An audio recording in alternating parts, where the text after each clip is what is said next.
साई recording studio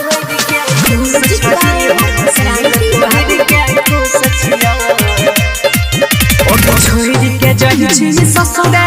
बुझी है ना हो सचिया गे ओगे छोड़ी के जाई छी ससुरा बुझी है ना हो सचिया दिल तोहर के खुश छही हम सिल तोहर के खुश छियम दिल तोहर के खुश छही हम सिल तोहर के खुश छिया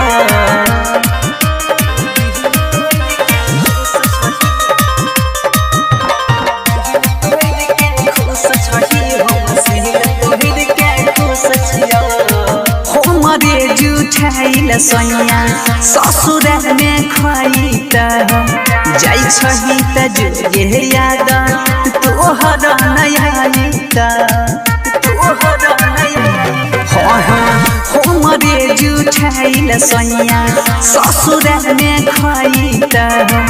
जाइ छही त जुगे याद तोहर नयाइत बोने सती सवितरी माजा माइरा के खरा कन मुछ छिया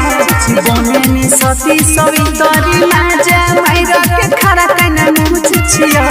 दिल तोहर के खुश छही हम सिल तोहर के खुश छिया दिल तोहर के खुश छही हम सिल तोहर के खुश छिया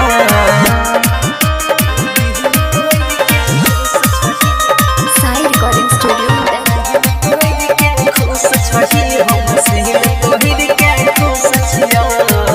पहिले रात से जिया घूंघटा जब उठाई चहल अच्छी होतरी वाला तोरा समझ में आई समझ में पहिले रात से जिया घूंघटा जब उठाई चहल अच्छी होतरी वाला तोरा समझ में आई रौसना रंतस के समझ ले छौरी चूसई वाला नाम चूस छिया रौसना सोनू के समझ ले छौरी चूसई वाला नाम चूस छिया